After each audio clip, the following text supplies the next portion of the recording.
Good morning, everybody. I'm hoping you're all having a wonderful morning. I am going to attempt to attach a document that we will talk about during this live in the comments. So bear with me. I'm hoping this works. Um,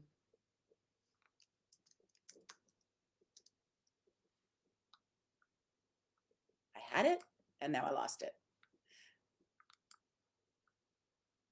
Okay, I will.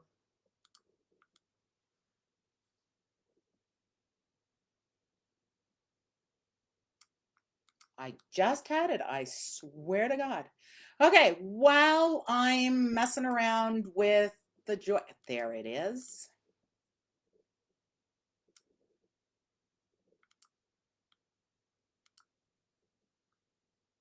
Mm, It doesn't let me attach it.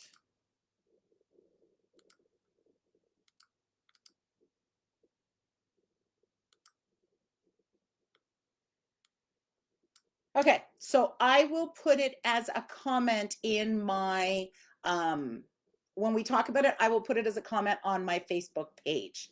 So how is everybody this morning? Thank you for joining me on my Facebook Live. For those of you on the call, please say hello. I'd love to hear from you and tell me what kind of dog you have.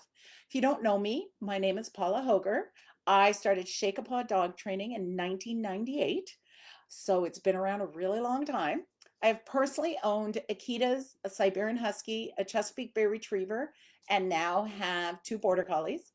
Having owned dogs from multiple groups has given me insight on working with the different drives and sensitivities of the different breeds present. Owning a Border Collie is completely different than owning a Siberian.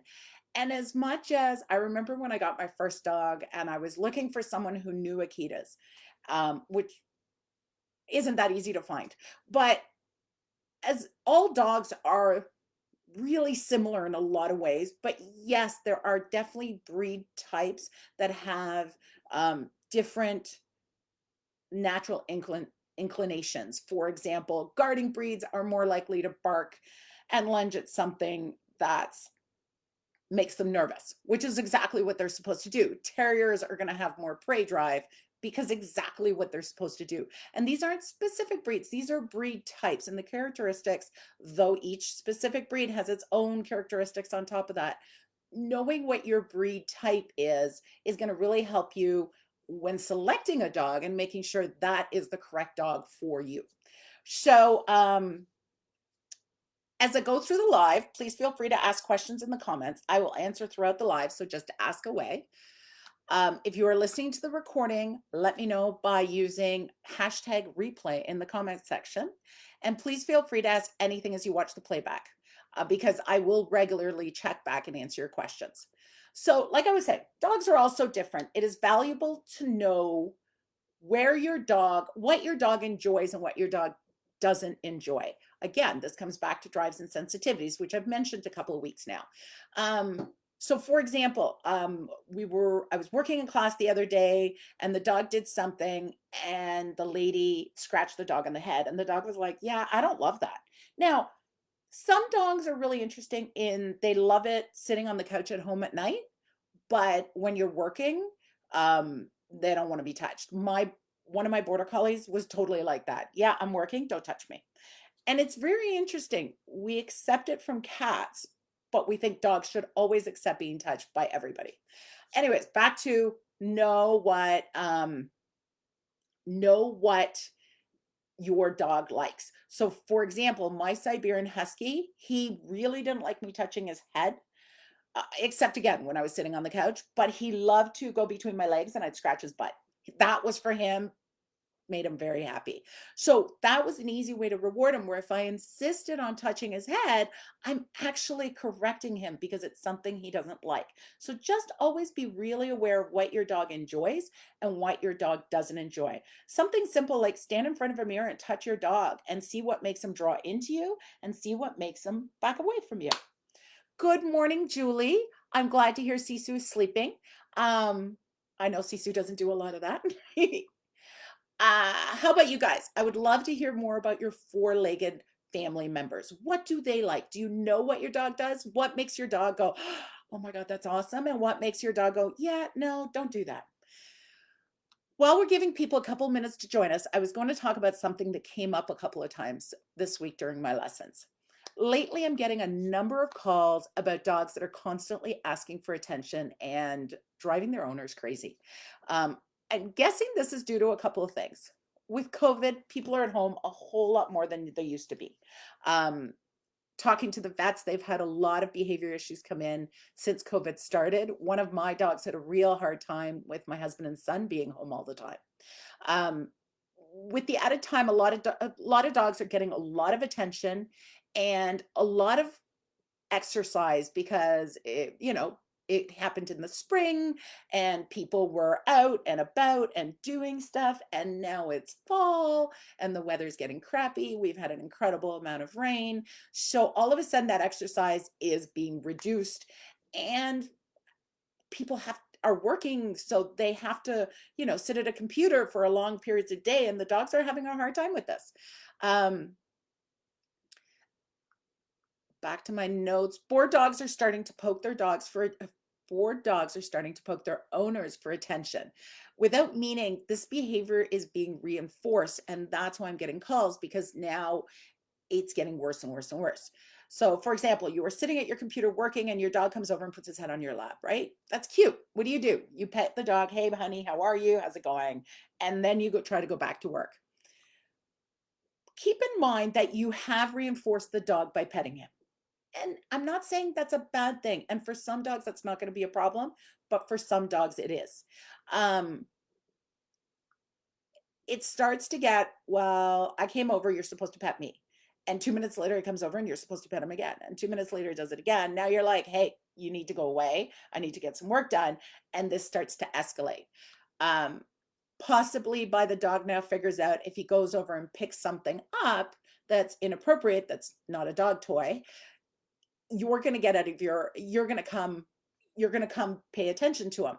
So nothing makes you get out of your chair faster when your dog runs by with your shoe. Even if you're in the middle of a Zoom call or on the phone with clients or whatever, you can't ignore that, and your dog learns that. So remember, attention, even bad attention, is reinforcing the behavior that your dog is doing. In this case, rewarding the dog for being a pain in the butt. Working from home is the new normal for a lot of people. And for a lot of people, it's going to stay like this. So you have to start creating new behaviors in your dog so he understands when you're working at the computer. And again, I don't care if my dog comes over and gets a little pet. Hi, hi, hi, how are you? Now go away, right? I had one client who called and she's like, yeah, he jumps on her lap. Like, he's a tall dog, so his front feet go on her lap. So all of a sudden he appears in the screen, which is great if you have a boss who is fine with that. Maybe not so good if you have clients or it's an important meeting, stuff like that. The sooner you start fixing this behavior, the easier it is to fix. You can't just hope this works out with a dog. You need to make this happen. When I bring a dog home, I always work from home. I work at my office and I have for over 20 years now. So I want to create this behavior right from the beginning. So when I bring a dog home, whether it be a puppy or an adult dog, I put a crate in my office. So the first step is, when I work at my desk, you sit in a crate quietly. At the beginning, of course, they'll have something to chew on or something to do, but I'm sitting here working and they're amusing themselves. It's a lesson most dogs need to learn. We do tend to spend a lot of time on our computer. I also do this in the living room, so they learn I can watch TV. I'm all for, I should provide my dogs exercise and mental stimulation and all that stuff. And then they have to learn to settle down when I want to settle down in the house. Um, so I'm always reinforcing that. So when I have a puppy, they get kibble thrown at them for lying quietly and chewing on a toy. That's totally, yeah. Or at the very least, hey, that's really good. A calm, good boy, not a, oh my God, that's awesome. So now they're running around. Every hour or two, whether watching TV or on my computer, I tend to get up, take them for a pee, do a little training, come back. Good for me, great for the dogs. With Wicca, my now 8-month-old border collie, she's recently graduated out of the crate and onto a bed in my office. When what prompted this change was Wicca was starting to settle down loose out of the house. For the first few months, when she was loose out of the house, or out of the house, out of the crate. When she was loose out of the crate, she was a nonstop energy bunny. So she was just like, I grab this toy, I run over here, I grab this toy, I do this. She was supervised, so she wasn't learning any bad habits, but she never settled. In the last month or so, she's starting to lie down and chew on a toy, and actually probably in the last 2 months, she's actually fallen asleep on the pillow, which, yeah, for the first couple of months, I was like, it's never going to happen. It makes me laugh how when they're young, you're like, oh, this is just never going to happen. And all of a sudden it's happening. And you're like, oh, you're such a good girl. Um, so that's why I decided let's set up a bed in my office and see how you can do with this. So I have management in place. There's a bed on a raised bed, and there's a tie out. So I've tied a little piece of chain. I like chain because they eat through their leash. If your dog doesn't eat through the leash, then you can use a leash.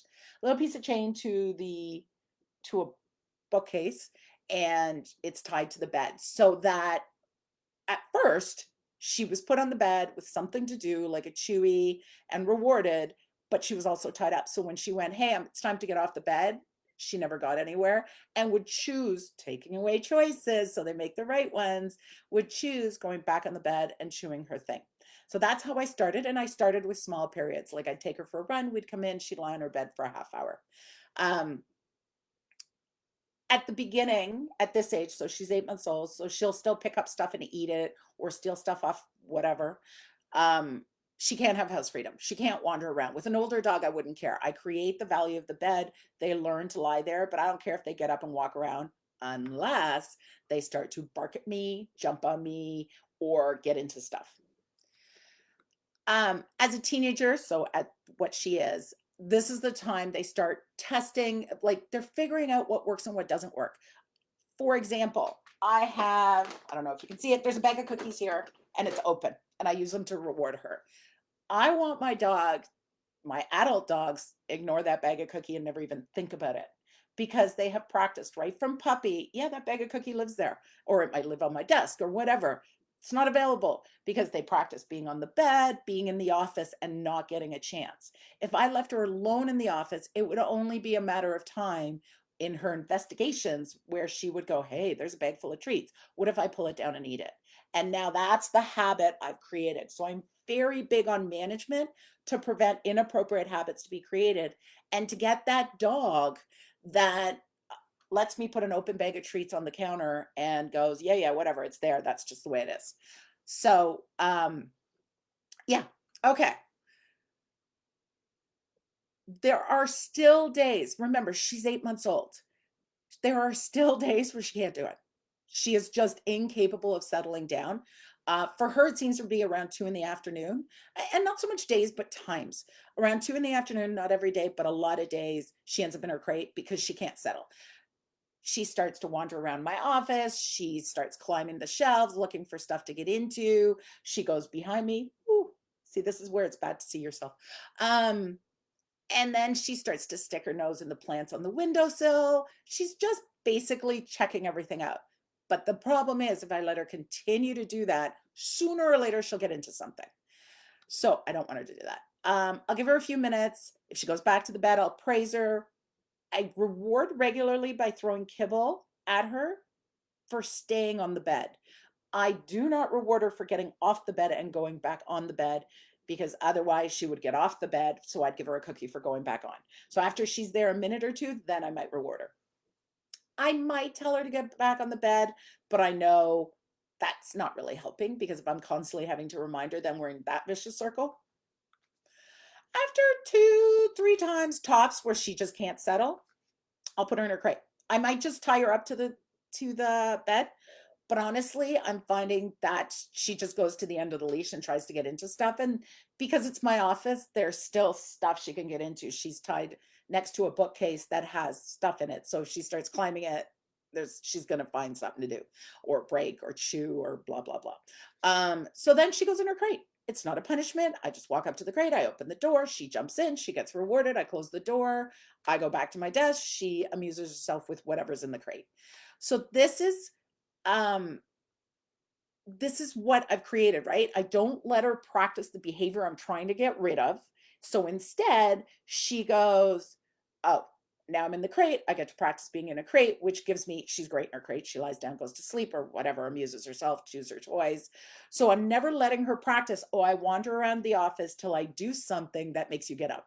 Because then they figure out, oh, when I pick up this, you are going to get up. So now they're going to go over and go, look, I have this. Come on, come get me. So you just really got to watch this is happening, because I see this happening a lot and I'm getting a lot of calls about this.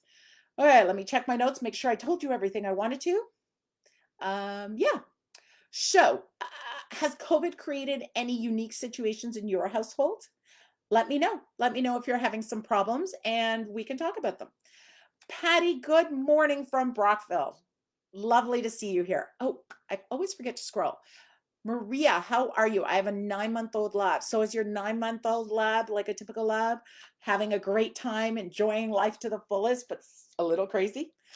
That's what most labs are. That's the joys of labs. I love labs. Okay, so back to our topic for today, which is the ODR game deep dive. Okay, before I keep going, I'm going to add a comment in I'm going to add a file, if it lets me. There it is. No, it's not. No, it's not letting me add a file. Interesting. Facebook's changed a bunch of stuff lately. Okay, so I'll do the live and then I will figure out the file. I will get you guys the file. I'll put the link to the Google Drive, the file on the Google Drive after the fact. Oh, maybe I can do that. Hold on. Bear with me.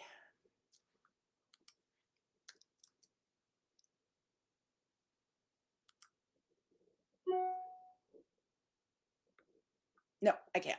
Okay, so I will make sure you guys get this after the fact. Julie, I know Cecil's reaction to people or squirrels walking by the window has decreased by ignoring. I know, isn't that fascinating? It's the hardest thing for us to ignore, but we are reinforcing what we're trying to get rid of. We don't react, don't talk. She will stop by herself. If she doesn't, I do get up and lead her to her bed. Perfect. That I love that. That's beautiful. Maria, she is very excitable and lovable. Yeah, that's a lab. That's a great and wonderful thing about labs. Okay, so this will be the 4th week on the ODR game. Make sure to go back and watch the previous lives if you have missed them. ODR stands for Observe, Don't React. This game is the foundation of everything I do with a dog. You want to always start with a calm dog that is able to think regardless of the situation. The ODR game is how I achieve that. I have made you guys a flow chart, and this is the flow chart that I'm trying to get to you guys, but I will put the link to the Google Drive document in the comments as soon as I'm done and figure out how to do it. The ODR game is a game of inputs and outputs, and that's why the flow chart works so well. If your dog does this, do this. If your dog does this, do this. If your dog does this, do this.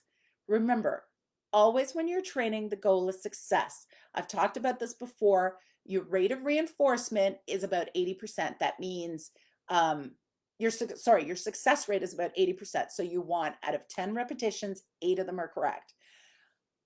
The more you start to go away from that 80%, the more you're in danger of the dog learning the behavior as a failure, because that's what he's practicing. So that's why it's important to have a good success rate. You are trying to create new associations. For example, if your dog barks at people walking towards you, the goal is to teach your dog to change that behavior by changing the association. So their state of mind changes. They see the person, back to Pavlov's dog, classical conditioning. They see the person and instantly they go into the state of mind that makes them bark. For some, it might be fear. For some, it might be excitement. If they still are constantly barking when they see that person, you're never going to change that behavior. I see this a lot. People go and do all the work, but they don't stop where the behavior is happening. So then the dog never changes anything. You have to stop it. For example, your dog, I hear it all the time. My dog barks at dogs walking towards them when I go for a walk. Every day we go for a walk and this happens. And you've heard this before. The first step to changing a behavior is to stop it from happening. Stop putting your dog in this situation. You will never change this behavior if you don't stop letting your dog practice it. I know this can be challenging. I know a lot of people are like, but I have to walk my dog every day. I get that, but if you want to change the behavior, you have to stop. Um, this isn't forever. It's just for a few weeks until you work through what you and your dog need to learn, and then you can go back to walking. That might be modified at the beginning as you figure it all out, but your goal is within a few months tops is to go back to walking. Is this where you're at, where you're getting discouraged and frustrated because you're doing the same thing over and over and getting the same result? Okay, back to the game. Before you try the ODR game in the real world, in other words, anywhere your dog might react, you want to make sure you have practiced the get it game. The get it game is all about teaching your dog to be comfortable having his collar grabbed and understanding of when I hold your collar, you have to be calm. And by calm, I mean 4 paws on the ground and quiet. That's very black and white calm. It's hard. You have to, whenever you're thinking of what you want, what you're working towards, picture it in your head. So for me, 4 paws on the ground and quiet pretty well doesn't matter what other things he's doing. If he can do that, okay, I'm good with that. That's the step I'm looking for. Remember, you're always setting your dog up for success. The more pieces you and your dog are comfortable with ahead of time, the better it will all come together when you add the stressors of a challenging environment. Do not do the get it game in public or with stressors if you have a dog who is uncomfortable having his collar held. That would be taking a challenging situation and adding the additional challenge of having the collar held. I will put the link to the Get It Game to the Get It Game downloadable PDF in the comments with the link to the flowchart. Okay, start with picking your location. I will talk more about locations and environments in a future live, but for right now, pick a location that's pretty easy, especially if this is the first time. You want success for not just your dog, but you. If you have a reactive dog or a highly excitable dog, there's a huge amount of stress involved in going out in public. So you want to make sure it's as successful as possible. Go to a place that you're already comfortable with, that you're familiar with. Go when it's super quiet. Start with your hand in your dog's collar. You want to hold the collar because it gives you much more control than the leash, especially if you have to change spaces, like going through a door or getting out of a car or going between two cars and then you come out the other side. The hand in the collar prevents your dog from hitting that new space ahead of you and reacting. Having your treats ready is also hugely important. You don't want to be fumbling around as your dog gives you some very rewardable behaviors.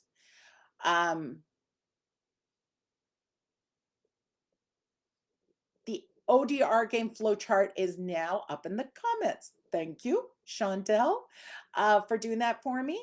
Okay, now that you have all the pieces in place, it's time to observe your dog. Your dog will give you the information you need so you know what the next steps are. Can your dog watch the distraction quietly? Remember, the distraction can be an empty parking lot. If that is a challenge for your dog, so be it.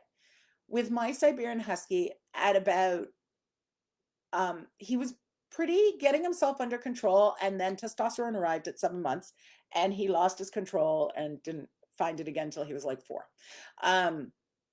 For him, taking him to an empty parking lot still created a dog who would talk because he's a Siberian, so he wouldn't bark. He'd just make these bah, bah, bah, Siberian noises for a few minutes every time we got there. So I started with empty parking lot, 8 o'clock in the morning. The closest people was a Tim Hortons, like almost a kilometer away across the parking lot. And we would just stand there, hand and collar, and we'd wait for the brain to arrive. And it always would. And then I'd go to the next step. So start with whatever challenges your dog. If your dog is actively lunging or barking towards something, abort the mission. This challenge is too much for your dog right now. So that could mean you go further away from the distraction, or you go to a whole new, I've started clients where we show up where we think it's going to work. And after a few minutes, we're like, Nope, nope, the dog can't find the brain. And sometimes it's not even lunging, barking. The dog just, you can see, can't find the brain. Go somewhere easier. Start easy. You want success. When the dog has all four paws on the ground and is quiet, that's what you reward. That's the dog you're looking for. Ask for nothing. Just put a cookie in their mouth. I don't want the dog to sit. I don't want the dog to look at you. Just reach forward and put a cookie in the dog's mouth.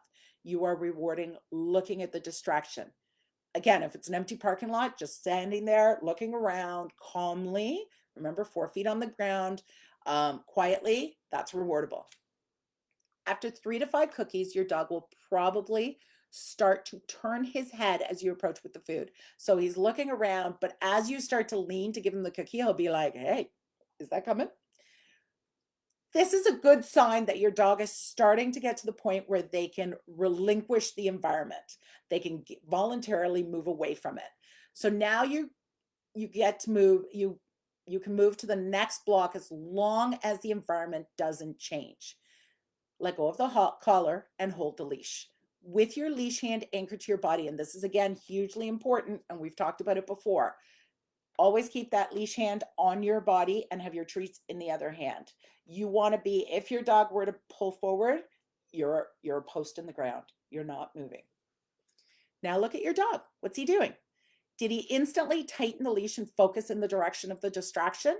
No big deal. Take a step in the opposite direction away from the distraction. As soon as you take a step, reassess your dog. Is he still on a tight leash? Take another step. Continue to do this till your dog starts to loosen the leash by moving towards you. And this is why the hand anchored to your body is so important. When your hand's floating, you won't notice your dog loosen the leash because you're pulling back as much as your dog's pulling forward. But when your hand's on your body, as soon as your dog moves towards you, you will feel that loosening. And it will always also reward your dog because it's comfort, and comfort is hugely important. Okay, so back to the notes. If your dog is moving around and not focusing on anything, but kind of like over here tight, over here tight, over here tight, over here tight, just stand there. Just wait. They're just overwhelmed. They're not focusing on anything. They're just like, oh my God, oh my God, oh my God, oh my God. And you're just like, yep, we'll just stand here, wait till the brain arrives, and that's what will work. Make sure your hand stays anchored to the body. This is, I will say this over and over. When your dog is able to look at the distraction on a loose leash, that's what you reward. So again, just like when you're holding the collar, you reach in front of the dog, pop the cookie in their mouth. Do not ask for a sit. Do not ask for anything. Just reward looking at whatever it is your dog is looking at. Like I talked about with puppies, as soon as they focus, puppies don't pull on leash. But as soon as they focus, I reward. I want to teach them right from the beginning that calmly looking at things instead of having to move forward and lose their brain. So again, 3 to 5 treats, and then I wait. What you're waiting for now is the dog to voluntarily, so this is important, so I'll say it again, voluntarily look away from the distraction. When your dog looks at you, just ask for a super simple cue like sit or take a step back, a reward for the dog choosing to follow you. Do not just give your dog a cookie. Do not just feed the dog. This is another super important detail. Just feeding the dog creates a dog who bounces back and forth between you and the distraction. I look at you, I get a cookie. I look at the distraction, I look at you, I get a cookie. And you're actually rewarding him for looking and looking back, not for focusing and making a choice. That dog isn't engaging his brain and stays really excited. So you want to make sure to do that. And eventually also will probably lead with most dogs to obnoxious food behaviors like pawing and barking at you because the dog doesn't understand. They're like, when I look at you, you're supposed to give me a cookie. This is what you do. And when you don't, they're like, hey, why aren't you giving me a cookie? And then most people go, oh yeah, I didn't give you a cookie. I don't know what to do here. Have a cookie. And now you've got a dog who barks at you and barks at distractions. So you really don't want to go there. I like in this situation, because again, I want the cues to be super simple. I like using physical cues. So that means The taking a step back or a hand signal. I'll actually use a hand signal, not the verbal. Dogs are creatures of visual cues like body language and movement. Words are something that must be taught and doesn't come naturally to a dog, right? So you want to make this as easy as possible for their brain to understand. So the hand signals or backing up, drawing them into your body is great. Reward the behavior and give your release cues such as okay or break. Clear releases clarify to the dog what you want. If I ask my dog to sit, I expect him to stay there until I say he doesn't have to. I do not want to create a dog that says, I say sit, he takes the cookie and then goes back to whatever he was doing. I want him to maintain that focus on me.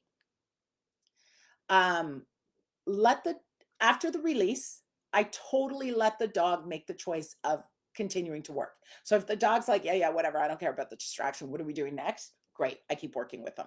If your dog's like, okay, thank you for the release, but I need to check it out and make sure it's still okay, then I allow that. And we go back to ODR game. I'm switching with a dog who's brand new at this. You are letting him constantly make that choice to pay attention to you, but you're giving him the opportunity to make that choice to pay attention to the distraction. So that means keeping your stays really, really short. So it'd be give a sit cue, treat, treat, treat, break. I step back and I let him look. I want the dog to be comfortable with ignoring the distraction, regardless of what the cause is. Whether it's fear or excitement, I want the dog to be comfortable. I am setting them up to make the choice. The leash prevents the dog from interacting with the distraction. So they're not being reinforced by looking. They're just because looking is not rewarding, interacting is rewarding. But the leash prevents them from interacting. So they're just choosing to look or come back to you. Well, every time they come back to you, you work with them, give them the opportunity to earn reinforcement. And that's what they'll mostly start doing. If they're not, that means the distraction is something they can't let go of, and then you can raise your value of rewards. You can add distance. You can manage the environment so they can. Let's talk quickly about the goal. A dog who can voluntarily look away from a distraction and look at you. A note here.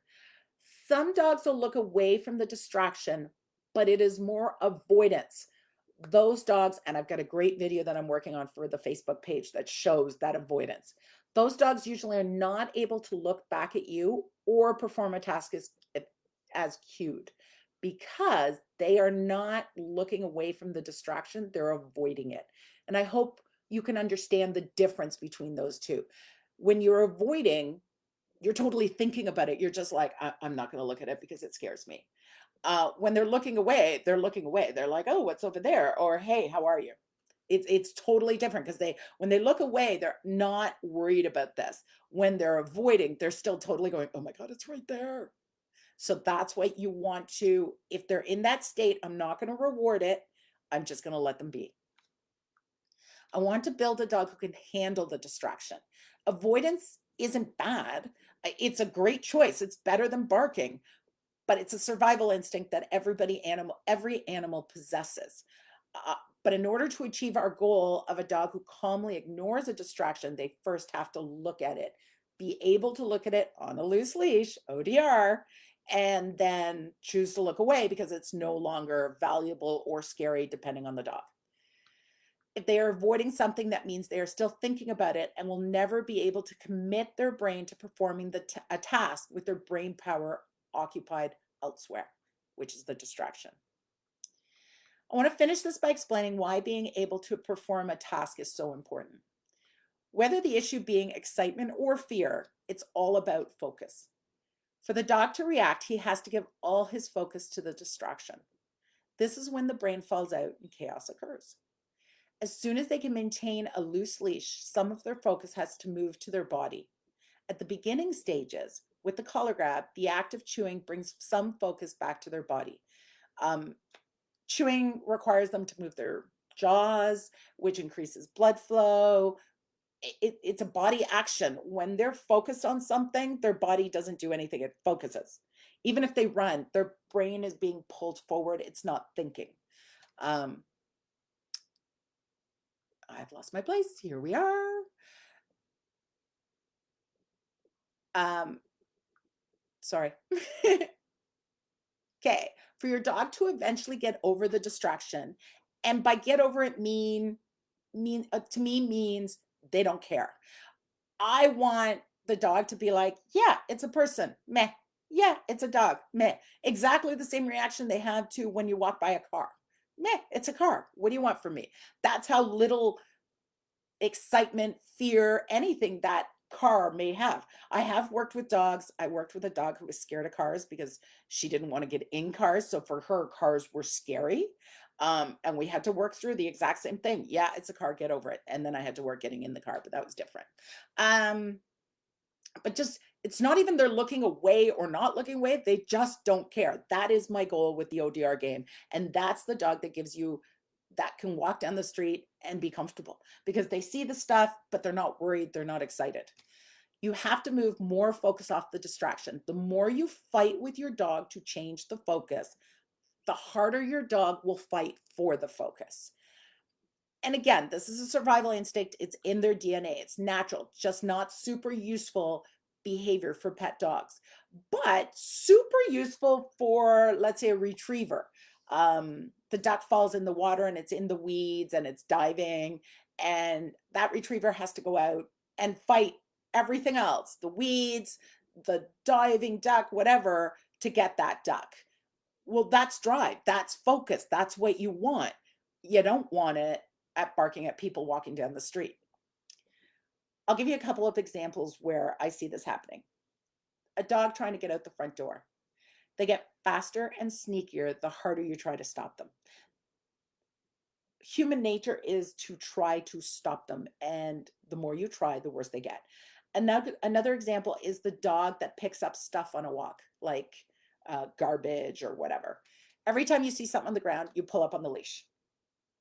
The more you pull up on the leash, the more opposition reflex, which we've talked about, the dog starts to pull down. Now the dog pulls down more and more. And the more the dog, without even seeing anything, now the dog just pulls down. And the more the dog pulls down, you pull up. So now you've got a dog who walks like this, fighting you, and you're pulling up all the time. And I've seen this multiple times. Now, with the dog who's constantly pulling down, you know what's going to happen? They're going to see everything on the ground. So now they're getting more and more stuff. So being reinforced for pulling down. It's a vicious circle. The more you argue, the more they do what you're trying to get them to stop doing. This is the exact thing that happens with reactive dogs. You see a person or a dog coming out and you tighten the leash, you go into a state of panic, and your response is hold on tight so that your dog can't. The problem with that is as soon as you put pressure on the leash, the dog's brain will fall out, opposition reflex will kick in, and they are much more likely to react. Remember that hand anchored to your body? That's oops, I scrolled. Um, that hand anchor to your body, this prevents you from tightening the leash. So as much as it's important that the dog have an anchor so that the leash doesn't change, the hand anchor to your body, and that's why a lot of times I recommend put the second hand on top or hold on to your jacket, reminds you where to keep your hands so you don't default to your behaviors, which is, oh my God, something's coming, let me pull. Back to focus. Voluntary is crucial. When you ask the dog to perform a task that more focus is needed, they have to listen, and then they have to think about what you said, and then they have to manipulate their body to perform what you ask them to do. So the more challenging the task, the harder it is, the more focus they have to pull off the distraction. There simply isn't enough mental capacity to fully focus on the distraction and focus on what you're asking them to do. Now your dog is practicing being in the presence of the distraction and ignoring it completely because they have to focus on what you're asking for. All voluntarily. This is the big deal. Do you get how powerful this is? Do you get how this is the key to everything? As the dog's ability to perform the simple tasks improves, increase the complexity of the task. What starts as a sit can quickly become healing and maintaining a loose leash, even around the hardest of distractions. And eventually you can work up to a dog sport like agility. Can you tug next to another dog barking? Can you do a jump and come back to me next to a dog running around? Those are all starts with ODR game and then builds to whatever it is you want to work on with your dog. You want these cues to be clear and understandable to the dog. Make sure your cues your dog understands. Test them. The online program that I'm working on, it's all about teaching you how to teach clear cues. If you have to say down 5 times to get your dog to down, maybe that cue is not so clear. And that's what I see a lot of problems happening. So then the dog, well, I'm looking at you, you've asked me to down, but I don't really understand what that means. And you've asked me 3, 4 times, and now you've put some pressure on me. So now I'm going to avoid. And when I avoid, I'm going to look around. And when I look around, oh, look, there's another dog. Now I'm going to go pull towards that. So the clearer your cues are to the dog, the clearer the understanding is, the more likely they will stay with you and not look for other stuff to do. A lot of times, and I see this a pile in agility, and I'm constantly working on this with my students, when your dog leaves you, most of the time, your dog is not leaving to go somewhere. Your dog is actually leaving you and then find stuff to do. The more you teach your dog to work with you because you're being fair and clear, the more your dog has no interest to leave and therefore doesn't find stuff to do. Now, I want to take a few minutes to see if you guys have any questions. Have you had a chance to try the ODR game with your dog? How did it go? How far did you get?